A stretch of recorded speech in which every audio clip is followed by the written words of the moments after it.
by Tim Hardaway. This is like sort of just like a brush, but look how open the rim runner is on the first screen. You could have thrown that up if you wanted to, but instead you run this through. Hardaway comes around, gets his feet set, and if you're going to trail that screen to the top when the pass is being made from the wing, you're always going to be late on that, which is exactly what happens there.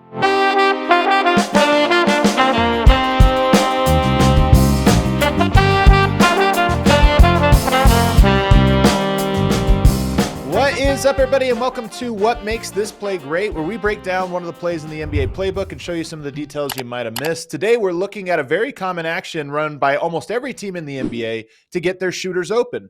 And today, we're looking at it from the Dallas Mavericks. And for them, they're running this play oftentimes for Tim Hardaway Jr. Let's get a look at it.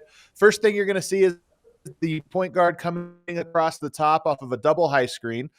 Open up the paint. You got one shooter in each corner. You see the one shooter's kind of up on the elbow a little bit.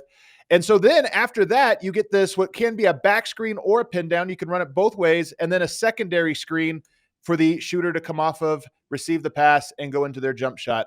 One of the things I like about it is you open up the paint. So you finish with shooters in each corner, 3 players at the top of the key. So you have all this space for the defense to cover, which allows, if you pull the defender out, the rim protector out to guard the shot, you have an open paint to dive and go for the offensive rebound. Legs, what do you see here? So many things. I love this. Obviously, I would have loved this action when I played if to run a set like this. And, the initial ball screen is sort of token. You're not really trying to get anything out of that. Like, you're not trying to turn the corner. And in this case, it's Dante Exum running. This isn't Luka. Maybe Luka sees something different and pulls that shot. Exum's just going to run token action. And then on the weak side, like you said, Adam, the key is it can either be a back screen or a down screen. And I think you're going to mix that up. Right. And the reason it's such a threat on the second screen is because of the threat that you have set a back screen on the first one, and there's someone running free to the rim. As you can see right here, that wasn't even a legitimate back screen by Tim Hardaway. This is like sort of just like a brush, but look how open the rim runner is on the first screen. You could have thrown that up if you wanted to, but instead you run this through. Hardaway comes around, gets his feet set, and if you're going to trail that screen to the top when the pass is being made from the wing, you're always going to be late on that, which is exactly what happens there.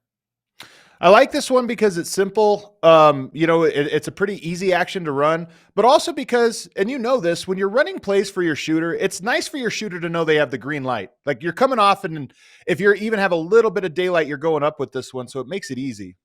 And I'm going to say, Adam, in each of these cases, and this isn't, I'm not trying to, make an indictment or nitpick the defense.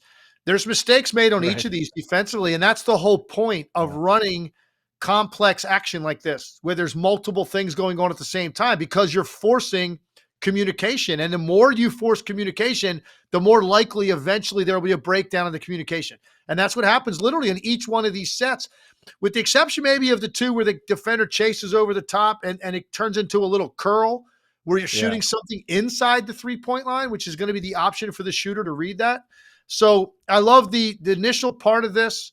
And just occupying those two big guys when those two initial screens are being set. You're giving them something to think about, knowing it's a decoy for the action that's coming next. One of the teams that runs this best, unsurprisingly, has been the Golden State Warriors over the year, because who has more gravity on a back screen than Steph Curry? So you're going to see the same action here. They run it. They actually use the screen oftentimes. So you're using Steph Curry as a back screener here. That's obviously going to create a lot of gravity because Steph is coming off that screen, the screener action, and then nobody better in the NBA if you just get the tiniest little bit of daylight.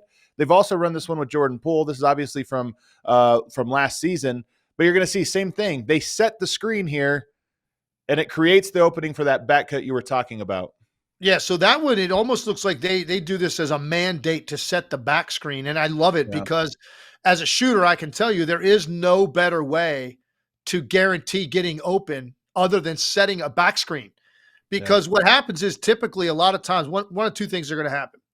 The guy that's guarding you, in this case Steph Curry, the guy that's guarding Curry is so worried about Curry then coming off of a screen that you're not going to bump the first guy going to the rim. Like in this case, I think it's Gary Payton. You're not going to bump that. So because you're worried about staying connected to the shooter. And if that's the case, you've got, your best passer in Draymond Green coming off. That could be an easy lob play. In this case, they switched it. Right. And when you switch it, a lot of times what happens, the switch is late, because I think this was a late call by Jimmy Butler. And that's why you're going to see Caleb Martin ends up just completely trailing this play, because the call is made late. And then it's a nice little cleanup screen on the second part of that. And here comes Curry off the top with a full head of steam, getting the basket on. There's a number of things he can do out of this right there. He can shoot a 28-footer off the catch. He could have curled that in, or he could just pull it out and rerun ball screen with a different matchup. That's the other option at the end of this.